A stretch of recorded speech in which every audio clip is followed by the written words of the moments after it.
We have a lovely panel of distinguished guests. Just before we get to them, a couple housekeeping things. One, I see we've already kind of gotten most of this done, but if you have a single seat beside you, try to squeeze in. We have a packed house, and we can't have anybody along the walls or on the floor or anything like that. It's fire code. So if anybody has a single seat beside them, raise their hands.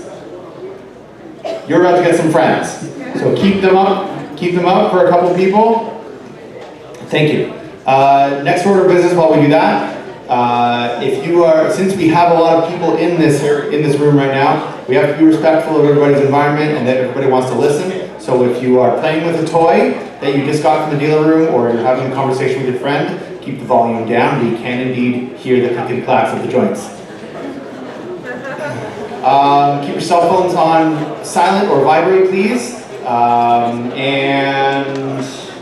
that's about it. Again, be respectful for everybody. And yeah, there's not really any Q&A, just people talking about deleted scenes. All right, now if we could get our lovely panel of guests to introduce themselves, that would be great. Thank you. Hi, is this working? I can't tell. Yeah, okay. Hi, I'm Kian Carlisle. I'm the host of this panel. I'm Alex Cabrera. I'm an animator on this panel. I'm Marty Eisenberg. I wrote some of this stuff like 20 years ago. Kian found it in a dumpster somewhere. I defer to Calvin Goff. I guess I'm David Kay. I'm Frank Todaro. I voice Starscream and a bunch of stuff that's not animated and pinch hitting.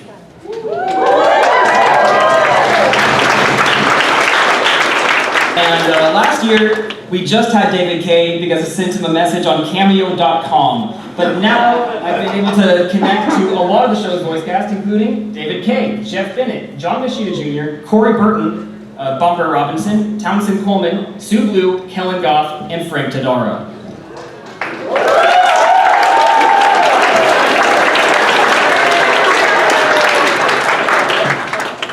Tonight, Megatron says cringe. Bulkhead calls Prowl fat. Optimus Prime burns someone alive. And more. We are going to start with a sequence we showed in animatic form last year, which is a bunch of extended material from the episode Nature Calls. First, this is Bumblebee comforting his media player. Oh, it's just a second. There we go. What did I tell you about camping? Monsters!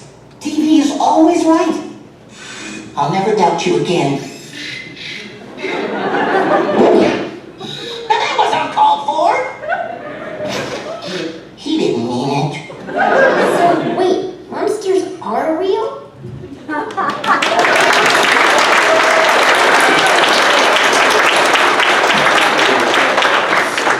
And that which you just saw was animated by Alex. So I've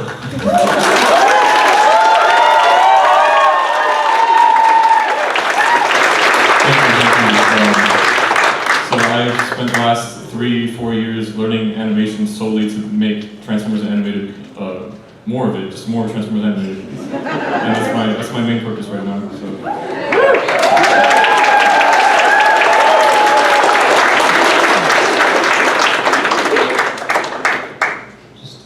And you can also thank him for this next sequence, which is the mountain trek from Nature Calls. You have to go back and find that thing. Yeah, great. Just when we got done running away from it.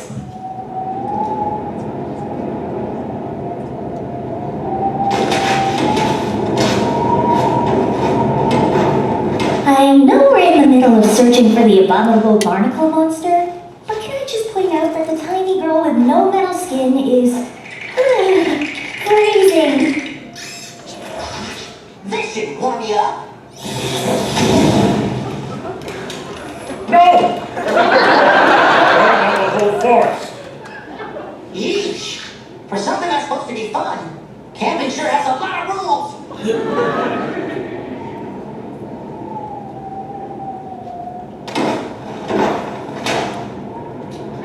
Now be careful.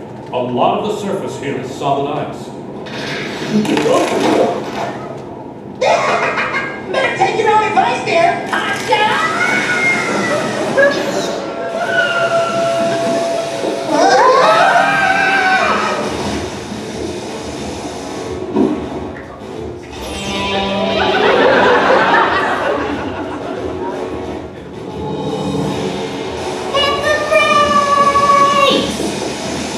It only works in car mode!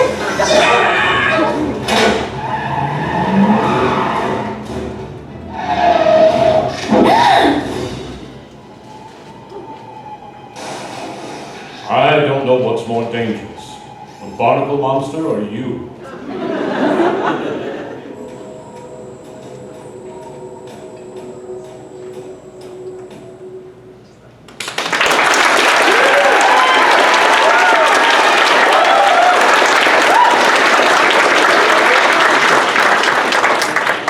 Alright, that sequence was incredible, and then just that shot of Bumblebee rotating around, I can't even fathom how you worked through that one.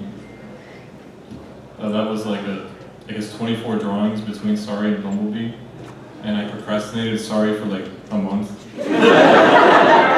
He finished her yesterday. You have to go back and... Oops, sorry. And here's something I noticed, which is that there is a scene in the show which calls back to the scene which was deleted for time. We need to burn off those barnacles. Look for a tree I can light on fire with my spinners. Bumblebee, trees don't grow underground. And likewise, We need to... the point of that scene was to introduce how they defeat the barnacle monster, which is by pushing it off that cliff. And this is also the very same cliff that they throw Starscream off of, and mission accomplished. Next is Megatron Rising Part 1. We would have met the Autobots with Ratchet performing an emergency surgery. Of course, what else would I do? It's no use! I can't get a spark and the circuits won't respond! Clear!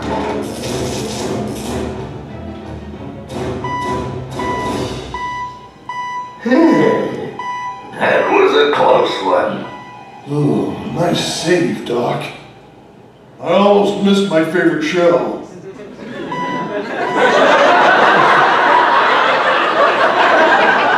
Security sensors are picking up increased Decepticon signals.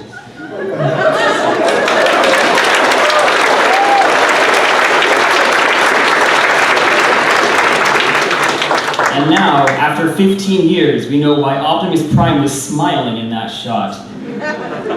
Marty, what was acting with you doing to that TV? How does that work, sir? I don't know.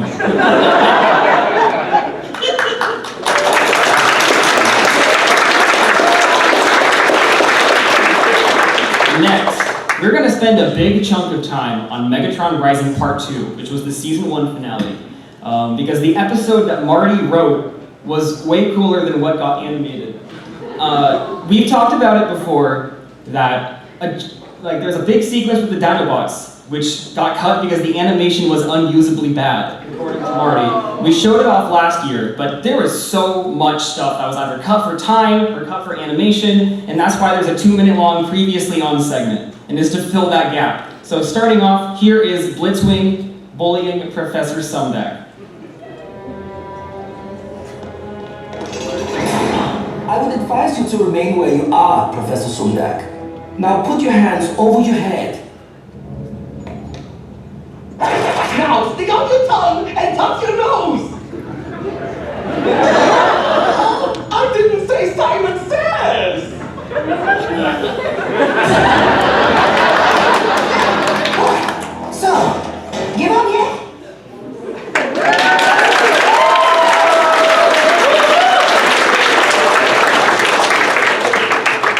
Next off, if you recall in Megatron Rising Part 2, the Autobots just kind of slink away off screen from Megatron. But here, we would have actually seen how it happened. Does anyone else have a problem with my leadership? No, fine. Now where was I?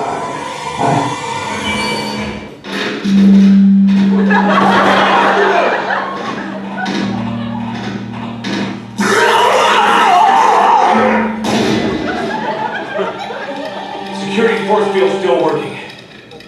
That bought us some time. Filthy Autobot!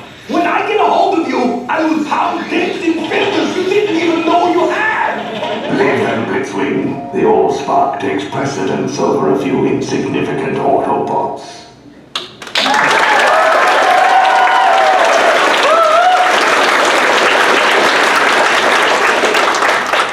I want to point out something I noticed here. There is a moment where Corey Burton's audio comes out of Blitzwing, and I've never noticed that until editing this scene together a couple days ago. Watch this. Does anyone else have a problem with my leadership? No, It's just Blitzwing going, "No, we're fine." And it's clearly Corey Burton, and I don't know what happened. He's just making fun of him. He's just doing his impression. Heavens, okay. And that was animated by Amusanda, who's an incredible animator from Japan.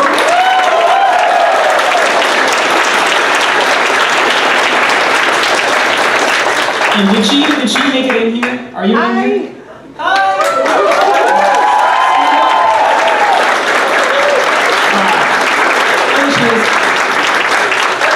You raised the bar. Alex and I are always being like, we need to reach Amusanda level, but it's not possible for us. You do incredible work, and there's another sequence from you, which we're going to show right now. This is one of the most insane things I've ever seen. This is Blitzwing's Blitzkrieg. It's useless! The Autobot ship is too fast!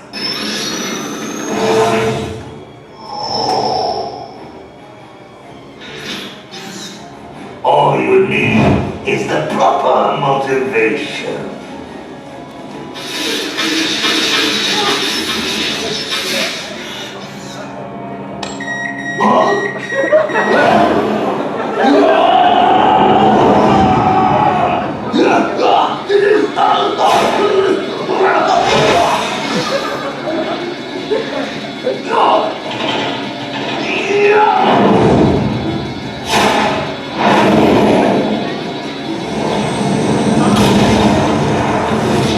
Propulsion system failure. Navigation system failure.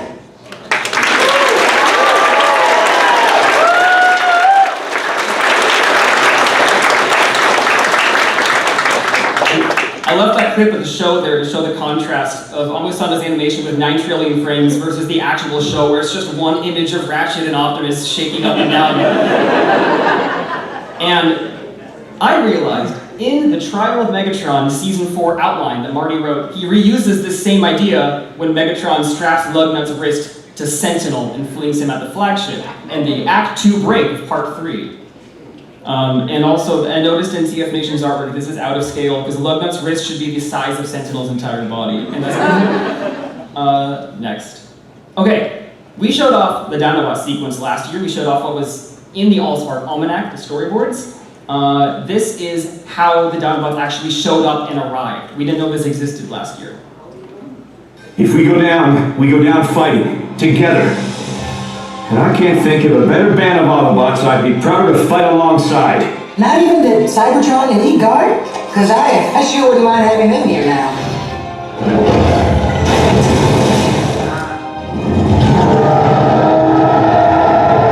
Not exactly the Elite Guard, but I'll take them.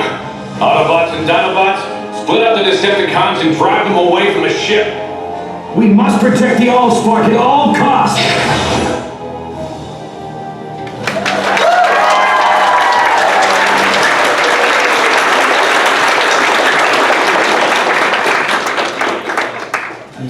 Okay, there we go.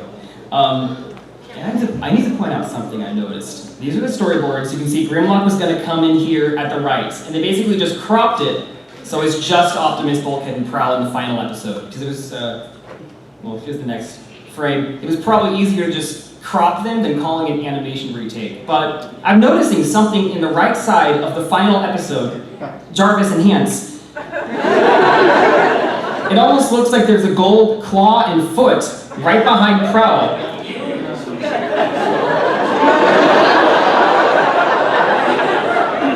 This guy's so shocked he's pogging in the front row.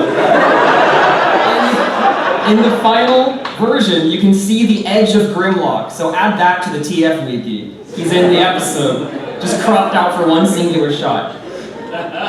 Next up, Jito has some storyboards to show.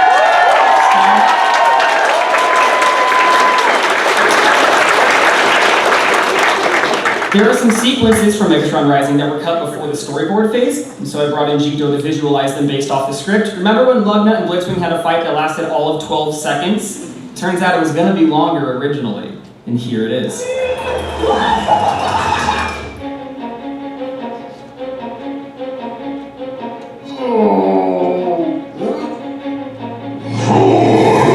No one challenges the rule of Megatron!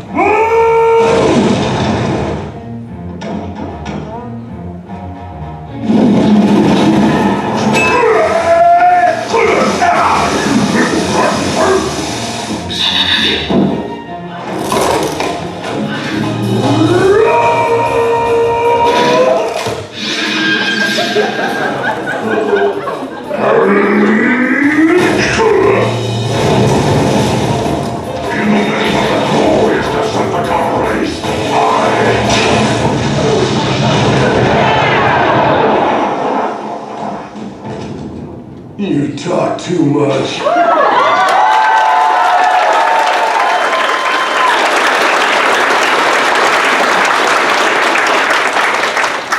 And next up, we have some boards from Lily Fiedler, who, most relevantly the people in this room, she was a storyboard artist on Transformers Earthspark. So, if you've ever wanted to see Transformers animated with storyboards of Earthspark, now's your chance. Here is a deleted sequence that I'm calling Megatron Says Cringe.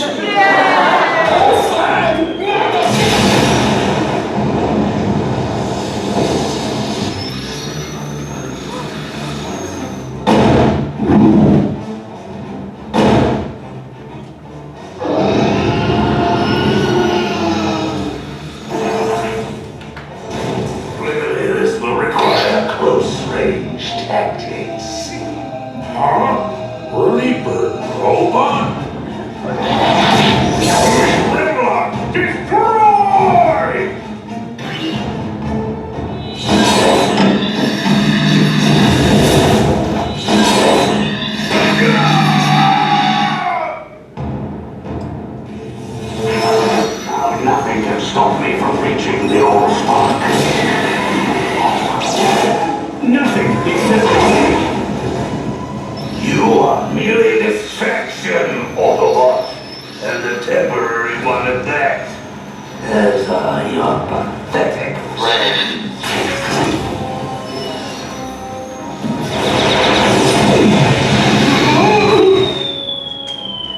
No!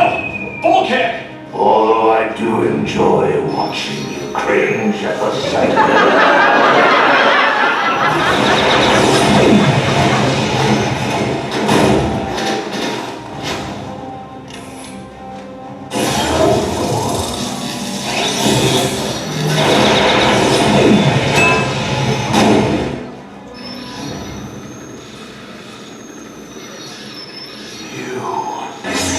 monster!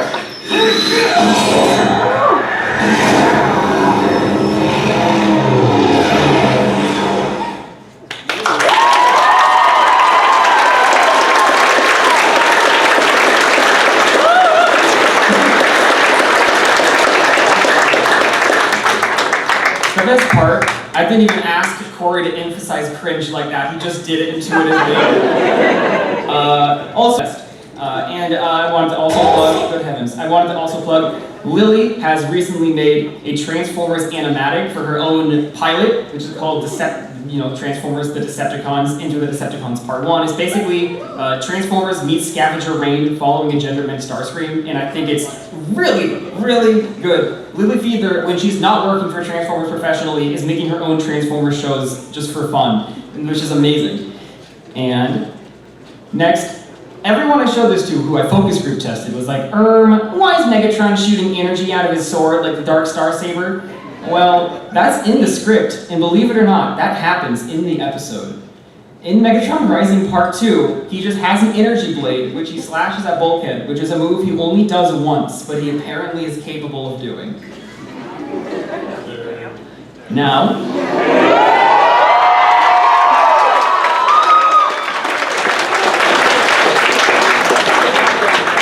I want to take a little brief pause. Last year, we talked about Shattered Glass. To make sure everyone's up to speed, Shattered Glass is an alternate universe where the Autobots are evil and the Decepticons are good. And one time I watched a video where someone talked to Peter Cullen at a convention. They're like, Peter Cullen, what's Shattered Glass Optimus? And the poor man didn't know what that was. He was just like, roll out! Peter Cullen's not up to date on the convention exclusive comics, unfortunately. So I've caught everyone up to speed here, and I have some scripts to give out.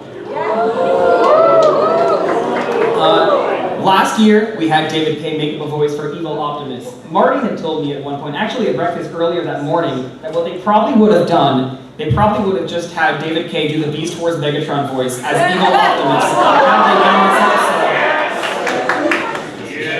So, David, I have a line for you there. Oh, yeah. One for David, one for Frank, one for Kellen. So this is the Evil Optimus. Evil Optimus Prime. Who sounds like Beast Wars Megatron. No, he does, yeah. Okay. Yeah. Autobots, transform and roll out. Yes.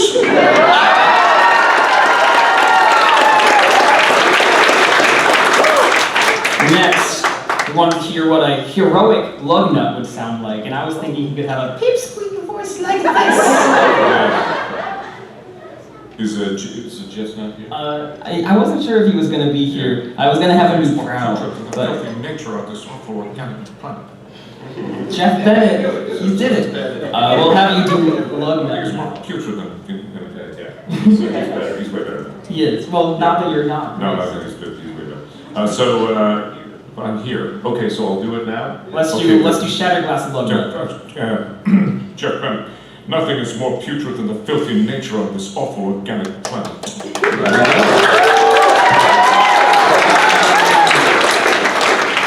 And a Lugnut?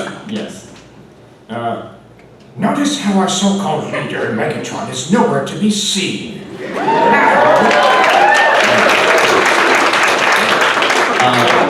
And while Frank Tadaro's here, figured what would your Shattered Glass Starscream sound like? And I wanted to pitch a deep-chested voice like this. Silence! Megatron is speaking. Listen and learn.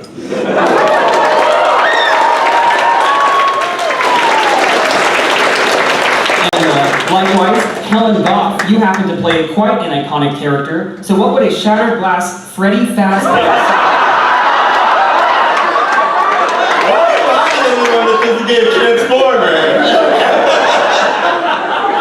Okay, well, Scott in the beginning wanted me to evoke Optimus Prime when I was doing Glamrock Praise, so I guess, Climb into my chest so I can spring lock you, Gregory.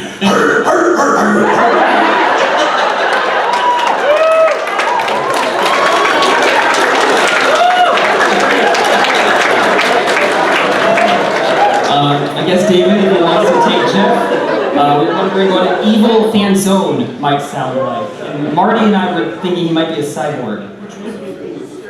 He was the police captain. This is why I love machines. And lastly, Derek Wyatt once posted that the Shattered Glass Dinobots are a Republican think tank. So, David Kay was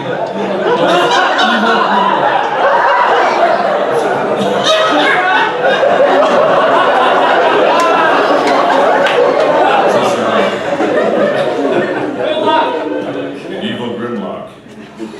I, Grimlock, find it morally repugnant that Megatron is teaching a young protoform.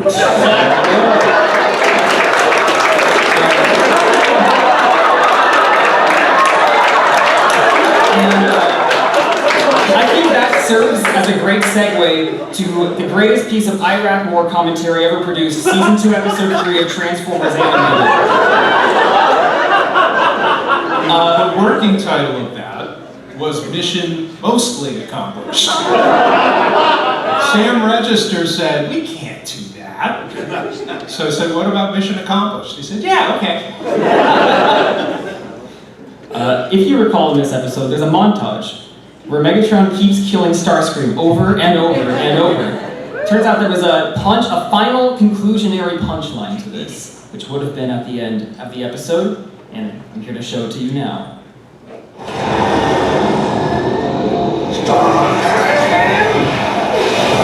Sorry, you must have me confused with some other Harrier test. Whatever our differences in the past, we cannot let the Autobots get away with that all-spark fragment.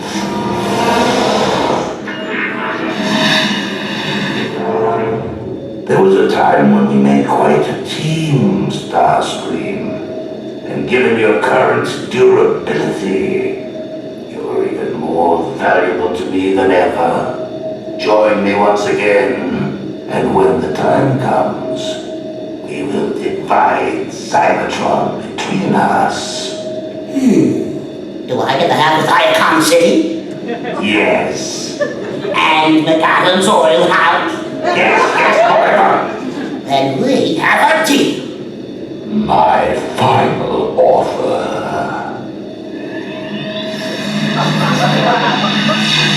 Now what do you have to say for yourself? Incoming!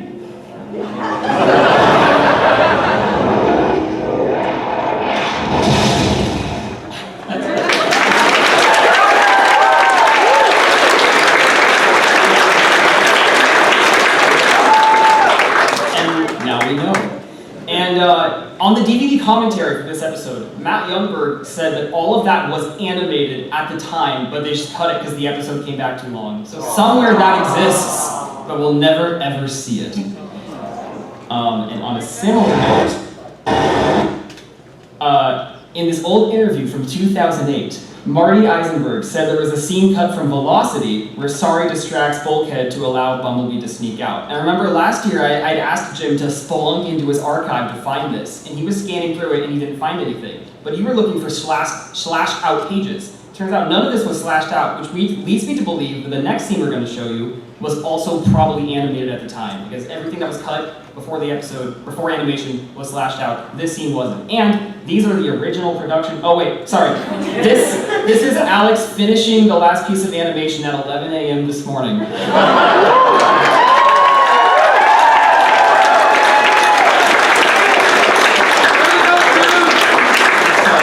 was out of order. Now, this is Sorry distracting Bulkhead in Velocity, and this is the original production storyboards from the show. Can you figure out where those broadcasts came from? Piece of cake. The broadcast came from a piece of cake? Never mind.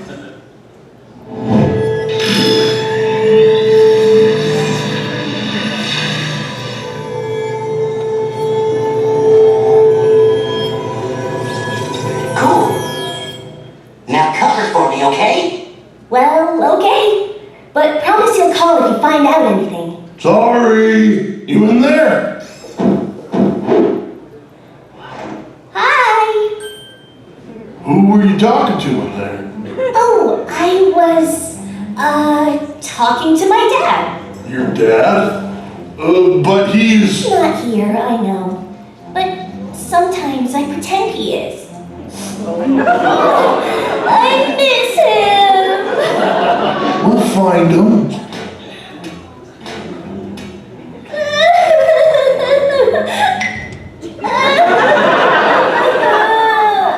Don't cry, Sorry. You think we can talk about this over there for the next 2 hours? 3 hours?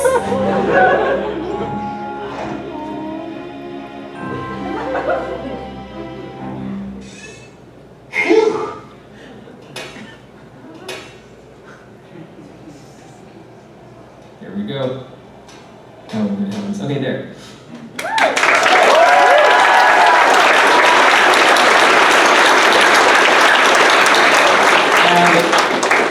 forgot to put a slide here, but that explains why Bulkhead brings her a cup of hot cocoa in the next scene of the episode. It's because he's cheering her up after he thinks she was crying. Yeah, it was Marty. How did Bulkhead make a cup of hot cocoa? I don't know.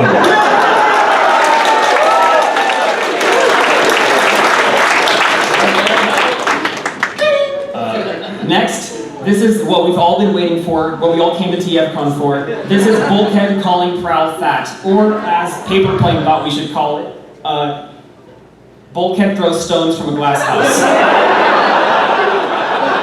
I'm just doing what's necessary to capture Starscream.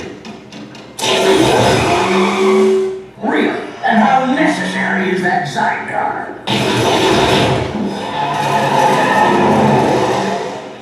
I happen to like it. I think it makes you look kind of fat. Get me down! Whatever Megatron's paying! I'm not dumb enough to cross Megatron. I mean, look at the last Decepticon who betrayed your cause. Oh, wait, I am looking at him. Well, technically, I'm dragging him down the street. You may not have noticed, but the Decepticons are bigger, stronger, and more powerful.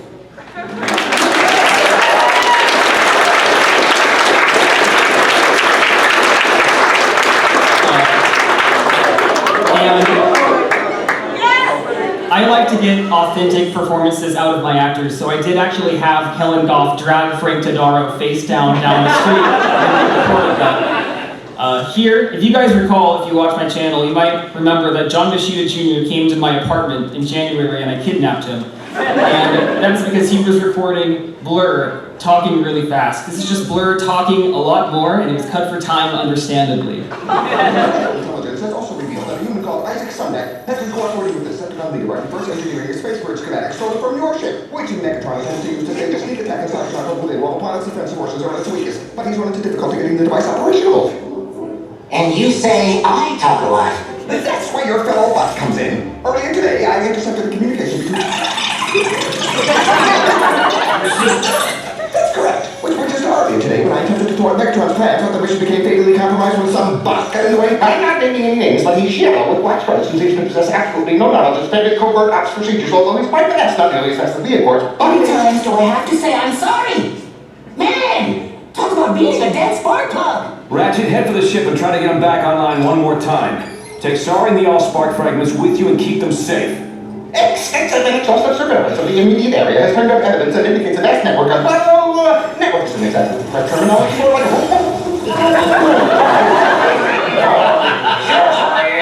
Let's bring our butt home. Transform and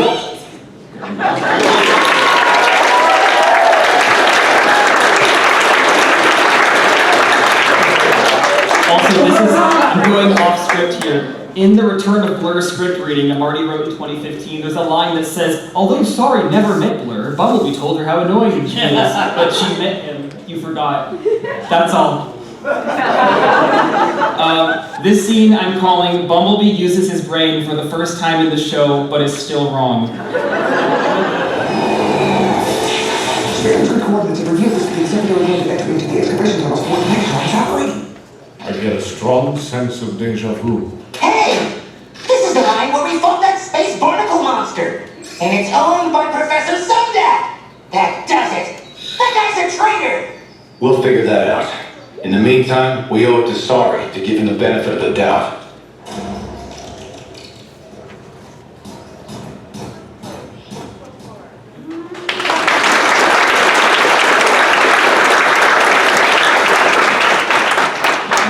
And this is a deleted scene which references a previous deleted scene. Here is The Art of the Deal, Part 2. Starscream, give up this foolish mutiny. Let us work together to conquer Cybertron. No way did I fall into that arrow attack the second time! Just as well. I was getting weary of keeping up the facade.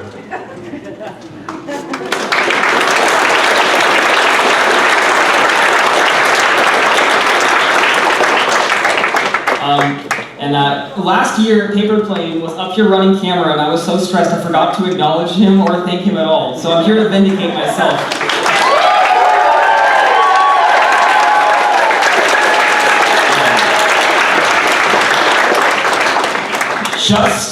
Just the day before yesterday, Paper Plane filmed a Transformers animated trivia showdown with myself, Alex, and Marty Eisenberg. And that'll be on his channel soon. And the loser had to open the expired pasta for $2,000. So this has been opened. The question is, which of us had to open it? Stay tuned to Paper Plane's channel to find out. And David Kane might recognize the buzzers we used for the game show. Okay, I just want to show Alex animated something a while ago, and then when we found out Jeff Bennett was going to be here, we were like, let's repurpose this as a gift. This is, there was a scene from Johnny Bravo that kept going viral, and it was the same actors of Professor Princess and Prowl, naturally, so Alex took it upon himself to make it real, and this is not a deleted scene.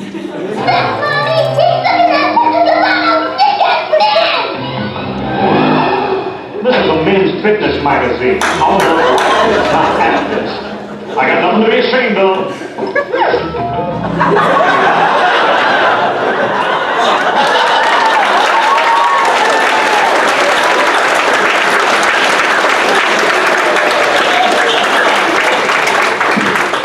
Marty, is that canon?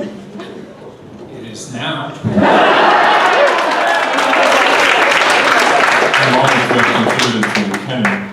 Oh my god, you did it before me. Next, we have another guest storyboard artist. This is Heather Maxwell, who storyboarded on the show as an episode director. You can throw a dart at any episode of the first few seasons, and there's a 50-50 odd she worked on it. We brought her in to do some season 3 stuff. This is, have you ever watched the episode TFCon L.A. and wondered, why did the flagship stop flying midway through the episode? I'm sure you haven't, but now you're going to know the answer. Sure, transport me onto the ship. Rescue my old buddy from a bunch of Decepticons. It'll be fun.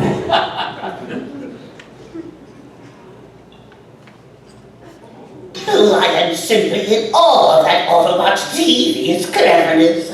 And might I add, what fine battle damage you received from that explosion. Explosion? What explosion? I don't feel an explosion. He's in the engine room. Quick, set the star springs and destroy that Autobot.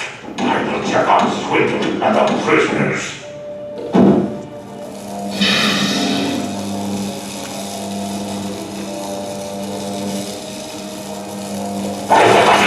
Ooh, redecorating? I love what you've done with the place.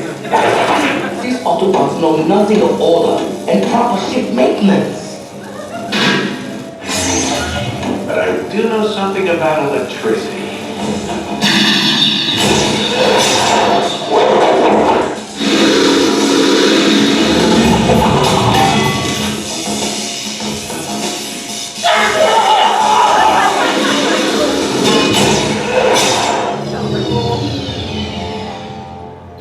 Quick, Starscreams, come in! Did you destroy him? Define destroy. Stay here and guard the prisoners. I shall handle this myself. Guard the prisoners or loot the ship. It's a new process, sir.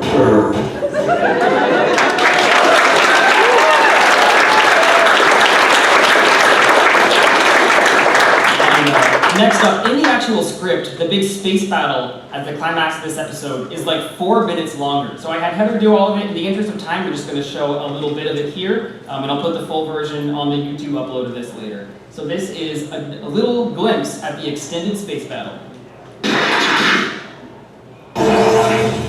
Don't worry. I'm sure the great and glorious Lugnut will come up with a magnificent plan. I already have a plan. Brilliant! Do tell. I can. It's a secret.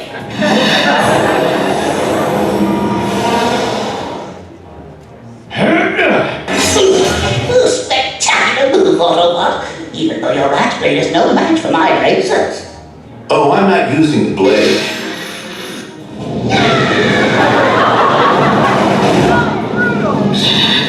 Fool! You disabled my thrusters! Are you thinking what I am thinking? Always. Wing walking!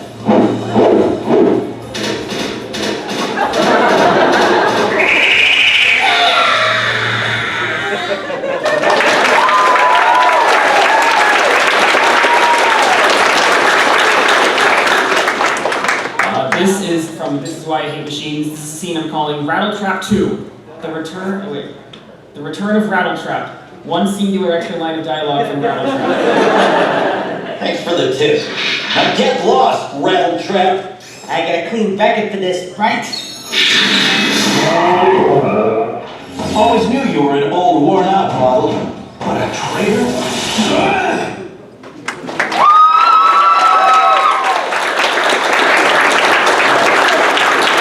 And I realized that because this scene was cut, there's no explanation for how Sentinel finally finds Ratchet in this one, and also Rattletrap never got named in the show, because that was his name drop in the episode. The titular Hasbro name drop where every toy's name gets said at least once. And then also, that was none other than Vangelis reprising his role as Rattletrap from the Stunticon Job 2011 BotCon script reading.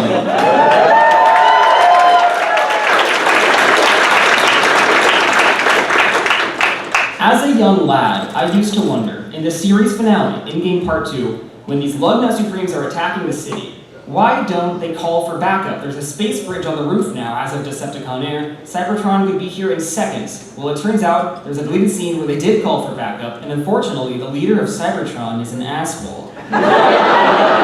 We need to go! No heavens, good heavens. Okay, there, this is it. The energy signal hasn't moved. That just confirms Megatron's got control of Omega Supreme. I say we go rescue him and RC. We need backup first.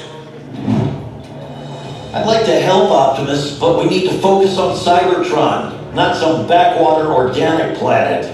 So if you know what's good for you, you'll get your priorities straight and come home where you're needed. Oh, and be sure to bring that AWOL glitch Jazz with you. And Ultra Magnus's hammer. But there's no time. I notice you use that excuse a lot. The guy's a total crankcase. But he's right about one thing. We need to use the Magnus hammer.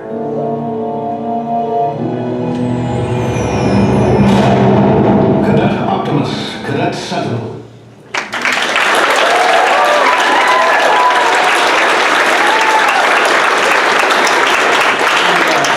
Dialogue exchange there was, there's no time. I noticed he used that excuse a lot. That calls back to a moment in the series. Here. We need to go after her! No time! The ship's gonna blow! So, and then that triggers the flashback to their trial after the loss of Alita 1. So there's more of like a bridge there in the conversation before that flashback. And I just thought that was so brilliant, like that one line. I remember I texted Marty when I realized this. I was like, this is just so clever, it's such good writing. And you were like, how do you get my phone number? We need to go after her! I blocked him since. Last year, we showed off a scene where Wreck-Gar seemingly dies and flies towards the tower. I wanted to provide some clarity, because we asked Marty, what happened to Wreck-Gar? And you said, I don't know. In the storyboard, he flies away towards the tower. That's so sad. But in the actual script, he just pulls out the anchor and resists himself. But the storyboard artist just went rogue and drew him flying away. And because this was cut for time, they never went and revised it. So Wreck-Gar was not going to die off screen. He was going to live.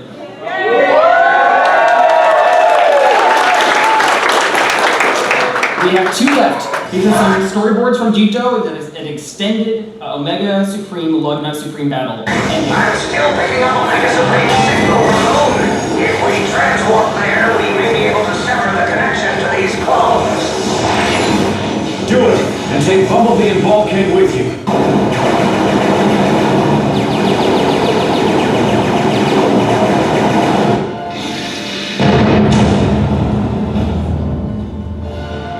Lugnut, what is your malfunction?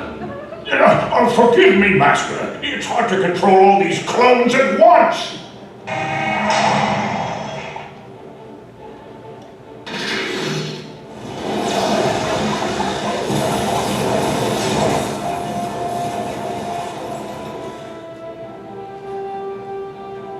Lieutenant, it would appear we have a hitchhiker. Get rid of him.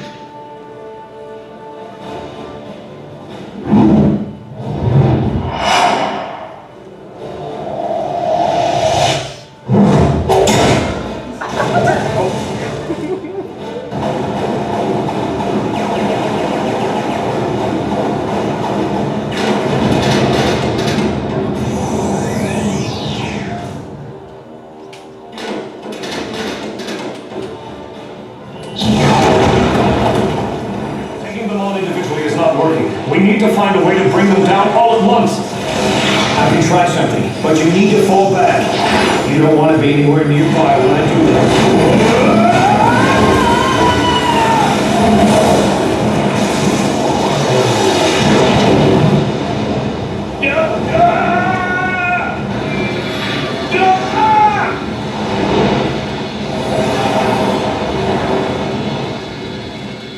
I thought I told you to fall back.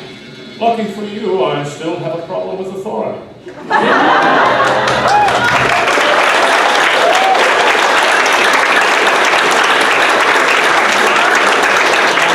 This gets called back to later in the episode when Prowl's ghost comes to rescue Optimus the exact same way. This is the final scene we have to show off. This is a scene that fills like 50 plot holes. This was cut from Endgame Part 2, and this is the extended reactivation of Omega Supreme after he's been controlled by the Decepticons all season. We need to upload your recognition code into Omega Supreme's processor.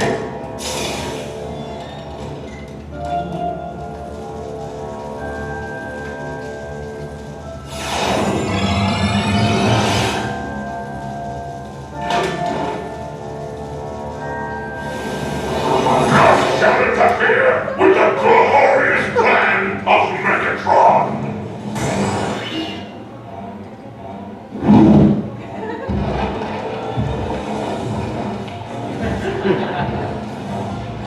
What is that fool not doing now?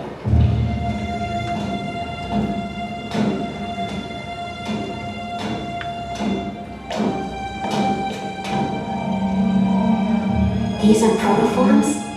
This is where I came from? I knew there was a reason I needed to be here.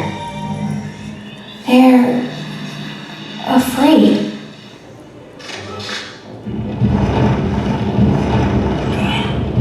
I can see why.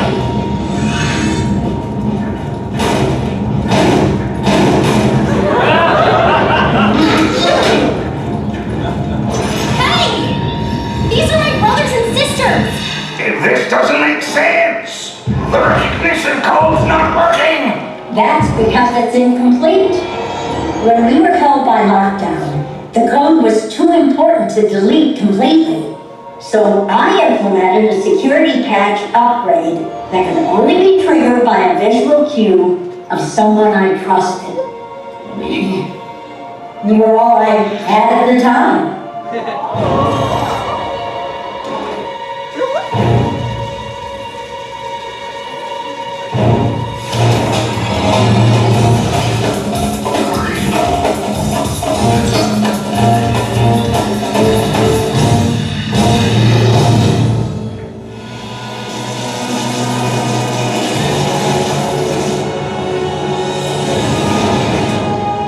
Autobots, in danger.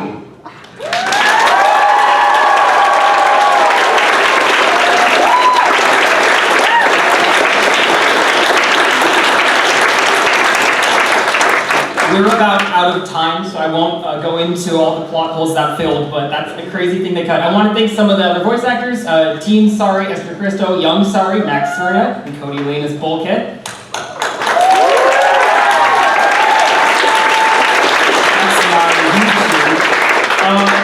Marty and I did a comic called The Toymaker and the Bots. We have a panel tomorrow at 3 o'clock, and you can get this at the Darwin Row Studio in the Artist Alley.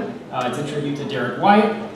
And I want to thank Marty Eisenberg, if that is your real name.